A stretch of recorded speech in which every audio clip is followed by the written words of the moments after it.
Welcome back, everybody, to another episode of Operation A5. Today is just the three of us. You know, we got a little trio here. It's definitely something new for us to try. Usually we have at least 4 or 5 of us, but we want to try something new, kind of like a quick little drive-through episode. Try a new feel, but we're excited. It's going to be a fun topic. We're going to go ahead and talk about a little bit of singleness. Obviously that doesn't pertain to me and Joe, but that's me. There you go. Richard's on the hot seat, so we're going to ask him a few questions, and just to help young guys out there and just men overall, how to make the most of their singleness season. So without further ado, Joe, kick us off. Yeah, I mean, and I think, everybody's been single at one point, so I think we're going to input in this conversation as well, and then just kind of, bounce off of that. But so talk to me, easy highlights right now of being single. What are some positives that you can see right now in being single in this season? In the practical and the spiritual, let's go there. Practically, okay. I think one, it's giving me an opportunity. Okay, I can work on myself. I can grow myself.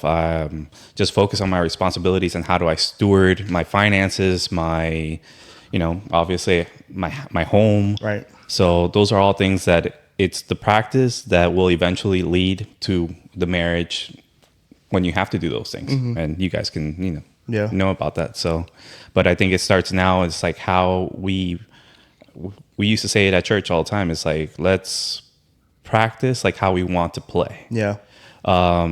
So just however the future that I want moving forward, it starts now. Yeah. It's so good because obviously I'm not single, but I was, and now being married, I can see pros and cons to both. Right. I know in singleness, in singleness, if I want to get up and go somewhere, I get up and go somewhere. I don't have to tell anybody. I don't have to check in with anybody. I don't have to say, is this okay? I don't have to make sure that the kids are taken care of. That's right? so true. It's very practical, right? Right. Yeah. If I want to add something to my schedule, right, I just do it. Hey, today I'm going to start working out today. Nobody has to know about it. I just start working out, right? And so that's very nice, right? It's very practical, right? I can plan light up. If I right now, Renee calls me up and say, "Hey, you want to go do dinner?" I got to talk to 8 people before I can go do that, right? You know what I'm saying? I got to plan that out. So very practically, 8 people, 1 wife. right. Well, I got to talk to her people and all that stuff. Her people's got to talk to my people. It's like, let me check my calendar. Yeah. So for me, it's people don't. I think people forget it's a good season to be in because I can, in a good way, be a little selfish and do things for me. And people forget that. I think it's very much, I want to be with somebody, but there's stuff that you now have to do, right? That you couldn't do before, right? Right. I can't just pack up and go to Orlando for the weekend. It's going to take at least 3 months to plan for it. 1,000%. So that's the practical side. What about the spiritual side? I think definitely on the spiritual side, it's all about all right, how can I get closer to God? Yeah. So I know what that love is. So when I do get married, is how can I apply that kind of love? Right. Because in the world, you figure out okay, this is how the intimacy, sex, and everything. This is how the world does it, but God does it the right way. Right. And you don't know that until you have that intimacy with God and having that relational with God. Yeah. So I just think it's really trying to block the distractions and just focus on Him. Yeah. And also it's practical but spiritual at the same time. Even in planning time with God, it's very easy when you're single. Because you could just do it. Yeah. Right? I have to think about I need to spend time with my wife. I need to spend time with the kids. I have to work, all those things. There's so many things. And you work too, and I'm not saying any of that, but there's just another thing. And I still want to spend time with God, right? And really that should be the first thing. But you still have to plan out everything else. So am I going to do it early in the morning? Well, I'm going to wake the kids up or whatever. So right. on a spiritual side, it's way easier. Well, I felt like it was way easier for me to connect because I have the time to, right? Like if I'm just sitting on the couch, I could be like, oh man, God spoke to me. I need to I need to go pray, or I need to go get in my word. Now it's like God just spoke to me, but I'm still got to cook dinner for the family because, they're thinking about that. Right.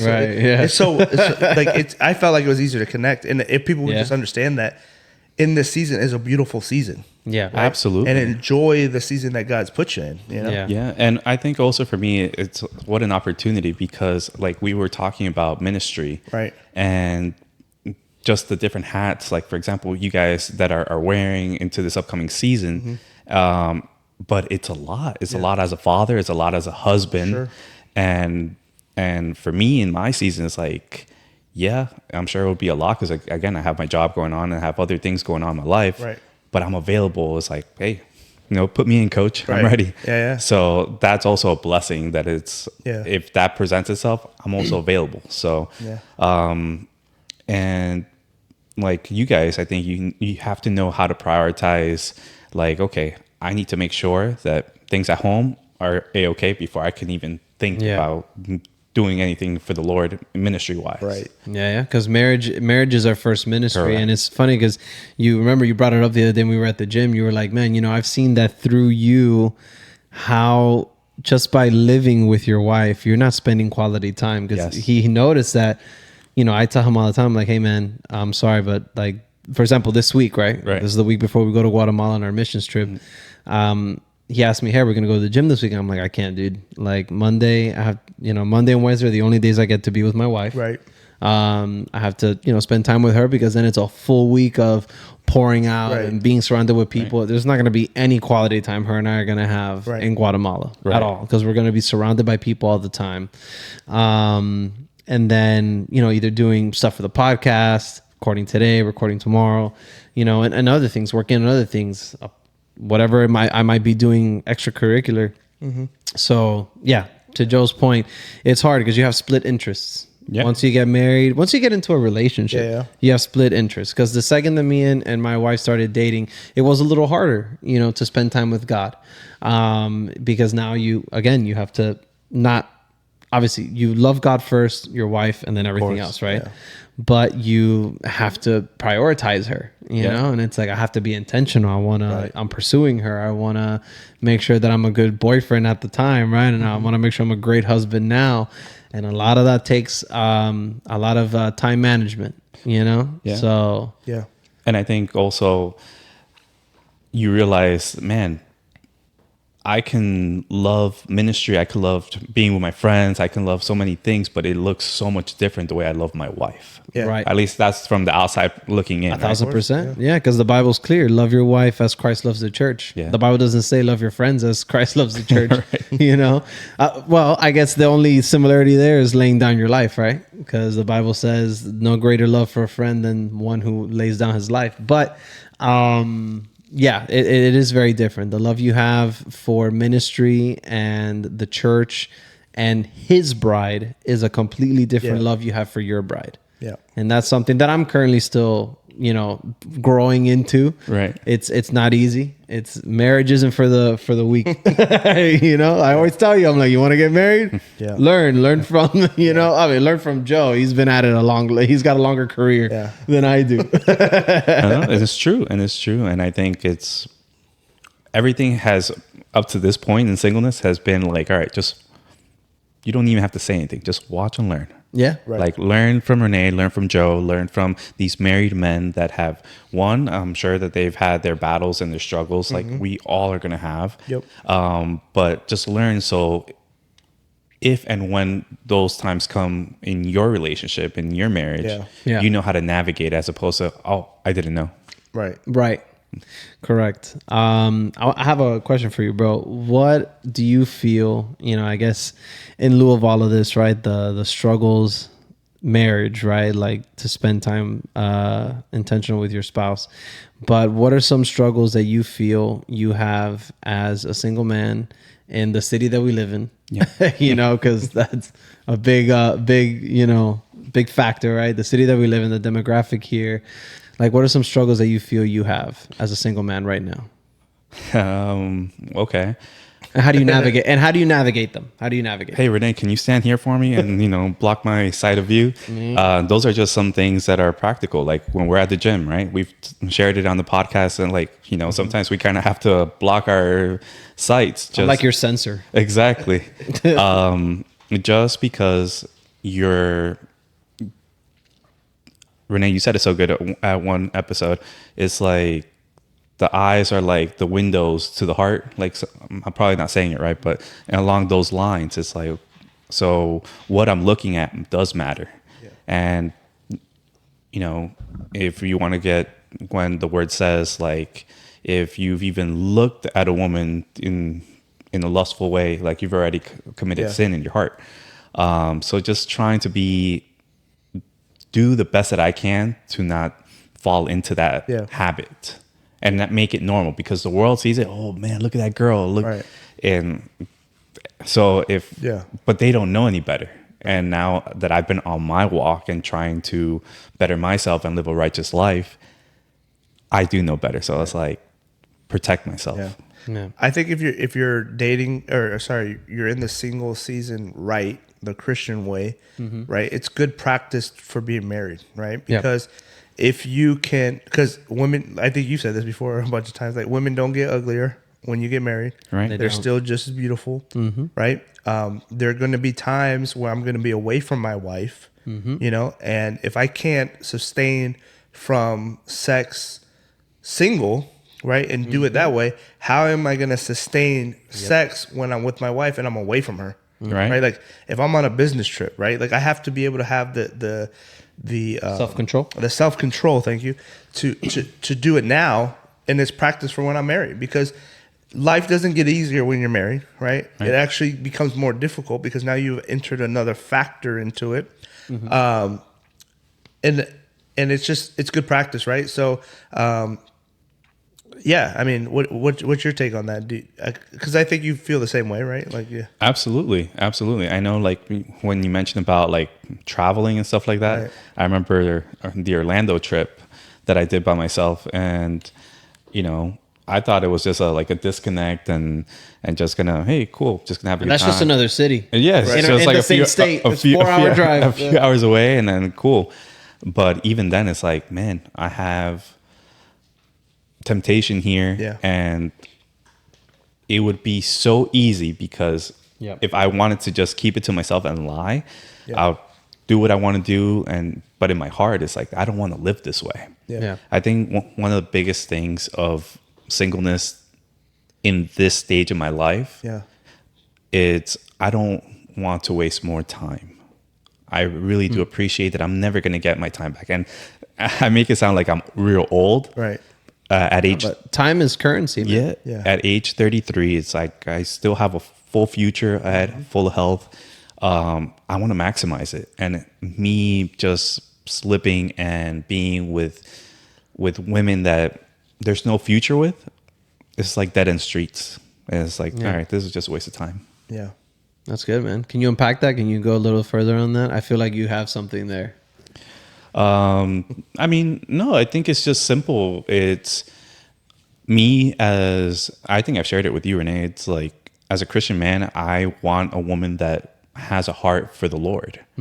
And I've had that conversation like with Scott as my mentor, and he's put it in perspective. It's like, okay, you need to be okay that even if this woman isn't up to par with you, or you're not up to par to her, but you guys are both still running to Jesus, you guys can still run that race. Right. Because there will be seasons that she's up or that you're up in your walk, but you still have the same goal.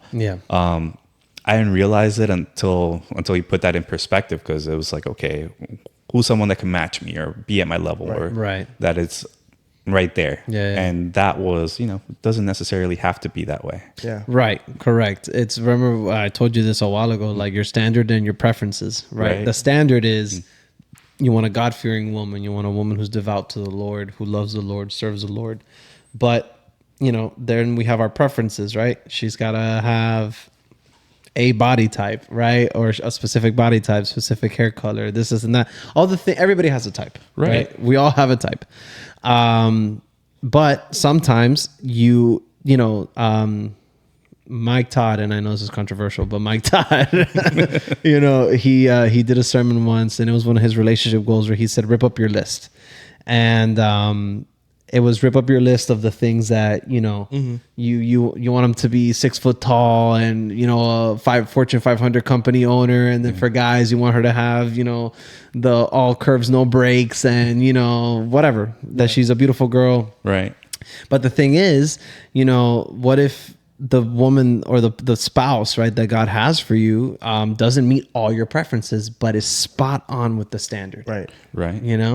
And again, it doesn't mean that God is going to give you, Quasimodo from The Hunchback. That's not going to be the case either, because God honors what you like as well. And he does. Trust me. I was very specific with the Lord, and he delivered. And I love my wife, and she's gorgeous. But God honors that. So I think that's important. Always know that the standard is the one thing I think that you have to focus on when looking for the right woman, or waiting for the right woman, and when to pursue when she meets those standards. Yeah, absolutely. And in reality, we're all broken people. Yeah, like we've all made mistakes. We've all have sinned in one way or shape or form, but God still redeems. Yeah. Right. And I think now it's like what attracts me to a woman. It's, man, how does she serve the Lord? Or like, what's her heart in? Like, I won't say just alike, but I would even say more like than, okay, she's an attractive woman. Mm-hmm. I said it to Scott yesterday. It was like, the reality is attraction fades. Mm-hmm. Gravity gets us all. Physical attraction, right? Right. Because you can still be attracted to your partner, 10, 20, 30, 40 and above years into the future. But physical attraction does fade. We're not going to always look the same like we do now. Right. Correct. But the heart and how she still serves, and man, that will still be a turn on. 1,000%. Yeah. And I could understand that, some guys that would watch the podcast and be like, I don't know, like, what does he mean by that? Yeah. But until you truly have that relationship with Jesus and be like, okay, I really do want to live this life, that's when it'll click. Yeah. Yeah. It's true. I think it's important also to remember that, like, if you put these expectations that are just way too high, you have to internally reflect on it too. I think about my wife. I'm not everything she wanted either, right? Like, I'm not the 10, right? I didn't hit every mark for her either, right? And so when I do this, I've shut out people that could have been the one, right? Like, if I would have hit, looking at my wife and, she doesn't hit this, okay, on to the next one, I could have missed out on her, right? So, and I have to realize as a man or a woman that's single, like, that other person, I'm not going to meet everything they wanted either, right? And to your point, there's no perfect people, right? Yeah. And so I think that you said the standard, right, is the important parts, right? Like, these are the non-negotiables, right? Yeah. And non-negotiables cannot be, I'm sorry, that they have blonde hair. Right. That can't be it. It has to be they walk with Jesus, they believe in this and in those things. You can even say they got to be a Republican or a Democrat, right? Like, those can be non-negotiables. But, you know what I'm saying? But like, politics. But it's so unrealistic, because I'm sure when my wife dreamed about a man, he wasn't bald, right? You know what I'm saying? Like, that wasn't in her head, right? It probably wasn't, right? I know she didn't think about dating a white man because she grew up Latin and she thought she was going to be married to a Latin man. Like, you know what I'm saying? So we have to, like, just break that down. Yeah. What are these things that really matter to me? Yeah, what's gonna get me through a day and not kill my wife because, this is so important to me. And I think that's where we need to get to a place, because if not, we just shut off a list full of people that could have been great people for us. Yeah, for sure. Yeah. And you guys have said it. It's like about not being the one, but a one. Right. A one that could be the one. It's, how does this person compliment you? Right. Because you guys know me, right?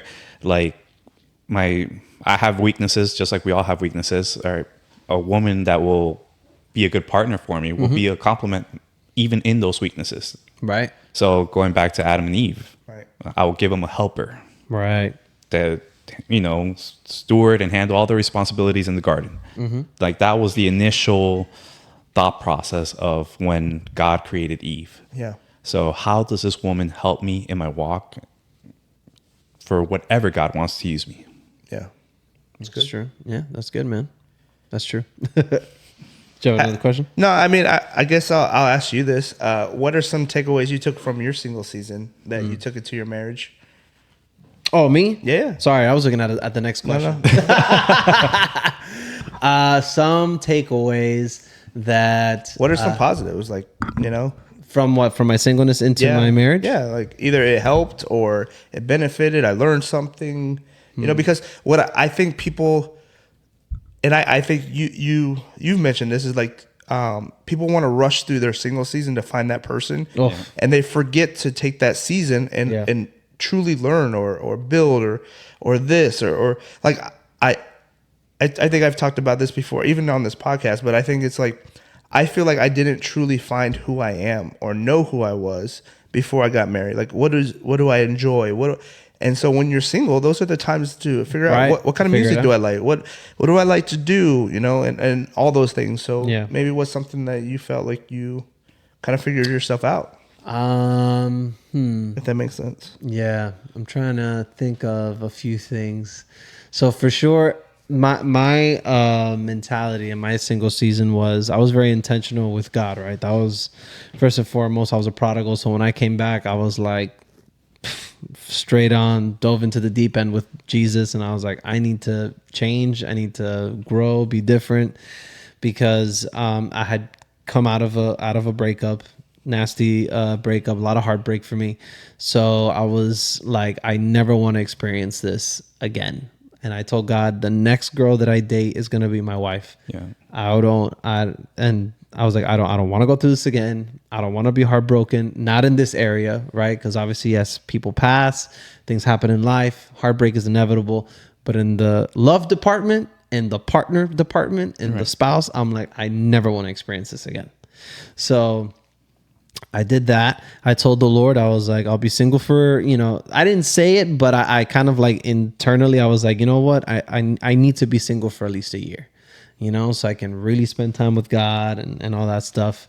And then in that year, I discovered, to answer your question, Joe, I discovered a lot of things. I discovered how valuable community was for me, because God really put me in like a microwave when it came to like friendships, like with, I joined the safety team and immediately you and Alisher took me on as a lead. Like I think a month or two in, I was already leading. I was like, this is really quick. I don't have no idea what I'm doing, But then joining a dinner party, immediately I meet Chris and Sandro, right? And immediately best friends, like off rip, And then in those moments, I was discovering, I was like, you know what? I discovered that I do have leadership in me, right? To the whole safety team. I discovered that, I have leadership potential in me. I know I'm a leader. I know, I understand the role of a husband, when it comes to our faith, is you are the leader of the household, right? Yes, your wife is your helper, but you at the end of the day, right? And yes, she should be submitting to you, but you also submit to her, right? Because the Bible says submit unto one another. So all these things, I'm consuming all these things. And one thing that I kept telling myself, I was like, what I do today echoes in eternity, right? And that's an old saying, but I would remind myself of that, because I'm like, what I'm doing today as a single man is gonna like last me forever, for sure, as a married man. So I was intentional with God, intentional with my friendships, right? Because even in marriage, you have to be intentional with your friendships, because you still need, good people in your corner. If I wasn't intentional with my friendships, we wouldn't be here, right? Or I wouldn't be here, right, doing this pod. But and then I also learned just that I had to keep growing in the sense of like, before I become a husband, I need to learn what is a husband. So I remember I consumed, I don't know how many devotionals on the Bible app of like how to love your wife right, how to honor your wife, how to respect your wife, how to communicate with your wife. And watched so many sermons about relationships and dating. Remember we both watched what was it, the porch one? Was it the Dateable series? Remember? Mm-hmm. So I consumed so much because I was like, I want to be ready. I want to be the best version of myself when I find this girl. And then I did, right? And the first thing I noticed, right, to go back to what we mentioned earlier about standards and preferences, my wife is beautiful externally. Internally, it's beauty as well, but I think it's just times 1,000, because what attracted me to my wife was her worshiping. That's the first thing I noticed about her. That's the moment that I said, I want that girl. Like, I want to date her. I want to get to know her. Was she was on her knees, crying her eyes out, worshiping God. And I was not on my knees, but I was crying my eyes out in the same spot, worshiping God. And I was like, oh, snap. Like, that's someone I want to get to know. For sure. The first thought in my head was like, I love the way she worships. And then, but prior to that, obviously, I knew she was attractive. Like, I was like, oh, she's a cute girl, whatever. And I started asking around, making sure she's single. I thought she was a mom because she drove an SUV. So I was like, oh no, I don't want to be a stepdad. And then God was like, chill, man, just relax. But yeah, I mean, a lot of valuable things that I learned was that, like, just getting ready for the next season. And that I apply that now in my marriage, in the sense of like, if I want to be a better leader in an area of church or work, what do? I now consume, things that are about leadership, right? So I already have that muscle in my system where it's like, you know what? If this is my next season, this is where I'm going. Right. I got to start doing now before I get there. Yeah. Right. And I've done that. Right. And now I'm entering a season with my wife where we're being, exalted and elevated into positions of leadership. And it's like all the things that I've been doing, all the things that I've been studying, all the people that I've surrounded myself with, other leaders, is paying off now in this season. And why? Because I learned that muscle of like, okay, we need to prepare. Before we get there, we need to prepare. And yeah. I'm sorry if did I answer your question? I hope I did. Yeah, no, that's good. You learned a lot. Yeah. I did. And for the record, like, that was one of the things that I hold to a standard, right? It was just like Renee said, like, I really like the way she worships. Mm-hmm. Like, and that's what I shared. It's like, man, I really do want a woman that has a heart for God, that wants to serve God, and just have that relational equity, like, with God. Yeah. Because if I know that she loves God and serves God, for a man that reality right now on this body that we live in, she can't see, but she knows it's real. Imagine me as her husband. Yeah. So it's good. You have a question? Want me to go? No. So Richie, what advice would you give to other single Christian men who are trying to live out their faith while also pursuing personal and professional goals? Repeat the question. I'm sorry. Can I use it in a sentence? What advice would you give other single Christian men who are trying to live out their faith while also pursuing personal goals? Do it and be intentional about doing it, because I think you get so caught up in the, man, I really want my boo thing, right? Mm-hmm. But at the end of the day, it's trying to, am I ready for that boo thing? Mm-hmm. In both aspects, spiritually and physically, practically, right? Yeah. No, physically too. Hit the gym. Yeah. Hit the gym, y'all. But it's true. Invest into yourself as a man. I think that I said, the physical attraction fades. Yeah. But if she sees that, man, like this guy's a hard worker. He's putting work into himself. He's committed. Mm-hmm. How would that person be in my life? Yeah. Mm-hmm. And I think that makes you a very good candidate. So, and for a reason, I've been single for as long as I have, but I don't regret it. has it been rough? Absolutely. I'm not going to lie to the people. But I could only imagine how I couldn't be able to serve God because of the distraction of being in that relationship that at the time I wasn't ready for. Yeah. That's good. That's good. Yeah. So let's talk about some negatives in the single season. Yeah. What are some? I mean, obviously, no sexy time. So that sucks. Of any kind. Yeah. So, what are some negatives?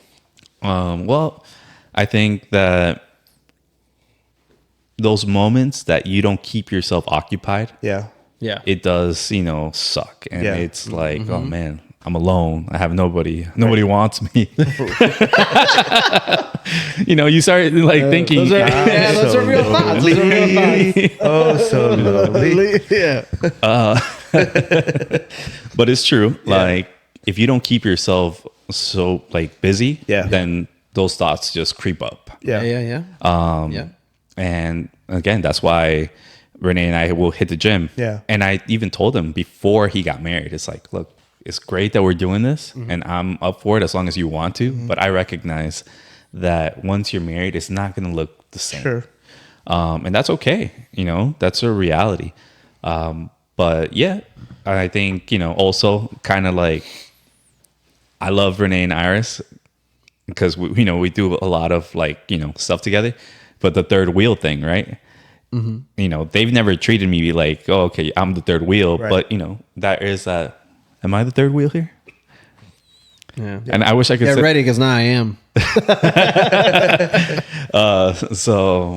but no, I think it has a time for everything. Yeah. Yeah. And if you can just maximize the time right and steward it, Yeah.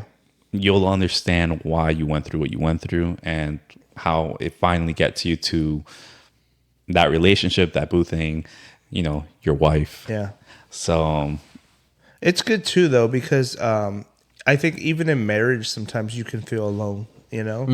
So it's good to know that that you can get through a season of loneliness. Like where I can be by myself, kind of back what we were talking about, and not have our idle mind, off in some space. That if I find myself where I am gonna have some alone time, hey, maybe I should call up the guys and see what they want to do. Let's go do something, and so that could be a good learning opportunity for people, is just understanding that when I can be alone and times where I need people in my life, where I need the community, Yep. right. I think that's true for me. I'm very much of a loner. I could be okay being by myself. Yeah. In my head, I think I can be okay. Yeah. But I really do need people in my life, I'll never ask the guys, hey, you guys want to hang out, right? But anytime somebody's like, Joe, you want to hang out? I'm like, yeah, let's hang out, The other night when we went to the movies, I was like, yeah, let's go to the movies, Great movie. And I was like, man, when's the last time I've actually like gone out with the guys, whatever. So I think, And it was fun, like, just coordinating that and just hanging out. It was so easy, right? Yeah. We didn't have to talk about a lot. And it wasn't like when we were hanging out, like afterwards, it wasn't like, okay, what are we going to do now? It's like, no, we're good. We did what we wanted to do, and now we're going to go home. Yeah, we're going to go. Everybody was cool with it. Yeah, exactly. Yeah. It was fantastic. It's like, oh, we got to go do this, or let's talk for another 2 hours. Right. It was like, no, the guys just wanted to hang out. We wanted to watch a movie.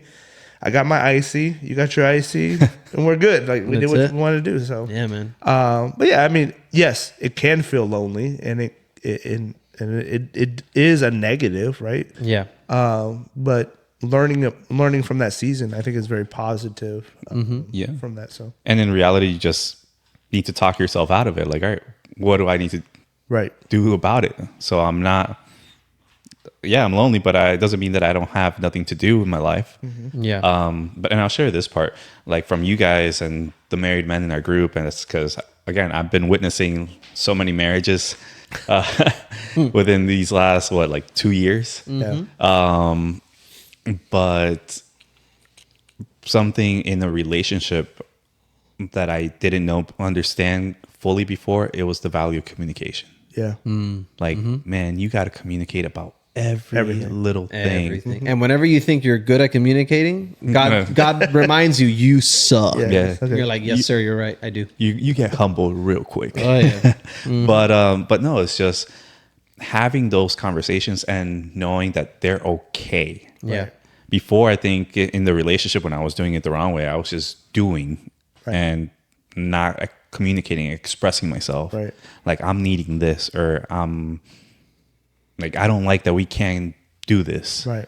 You just kind of like keep it to yourself until it just bottles up. And unfortunately, you know, we're humans. We have a cap that until we break. Right. Right. Yeah, I agree. So with that, you know, we have that cap when we break. So how, because you said it, Joe, that we try to avoid having that idle mind, right? And there's a saying that says idle hands are the devil's workshop. So, you know, when you're not doing nothing, you know, that's when those temptations, I think, sometimes get even more intense. Right. Because that's why sometimes, you know, I've told guys like, listen, dude, if you struggle with like porn, for example, go out for a walk, you know, go sweat it out. Yeah. You know, do 50 push-ups. I don't know. Do something. Call somebody. Yeah. Go hang out with a friend. Go to a park. You're not going to do something stupid at a park unless you want to go to jail. Right. You know what I mean? So do something, right? And if it's late night, well, then go leave your phone locked somewhere and don't touch it anymore, you know? Or again, go out for a walk. Do whatever you got to do. So what do you do in this, since, you know, you're a single man, you own a home. Right. By yourself. Yes, You have a tenant who, thank God, he's one of our brothers from church. Amen. Shout out Eric. You know, but what do you do when, you know, that loneliness hits and it's not just the thoughts of like, oh, you know, dang, I'm alone. I wish I had a girl. Nobody wants me, whatever. Which I hope you don't think. No. I was just being a little bit of a diva and dramatic about it. You know, but what do you do when those thoughts, when it's just not those thoughts, when it's those, you know, those sexual thoughts, those perverted thoughts, the temptation comes knocking on the door like, hey, it's been a while. Because I know I had those in my single season. Yeah. Two things. I think you mentioned this before, and it helped me when I first heard it, is taking every thought captive. Yep. It's just when that idea crosses your mind, it's like, Lord, I surrender this to you. Yep. You have no idea for me what that will do. It's just like, It's biblical. Yeah, Lord, you know, I looked at this woman in a lustful way. I surrender this. Right. I was tempted. Lord, I surrender this. Yeah. I don't want to, you know, that seed to kind of like just grow in my mind. It's like, no, that's one. And then two, I think it was just how I said it before. You got to keep yourself busy. Yep. Yeah.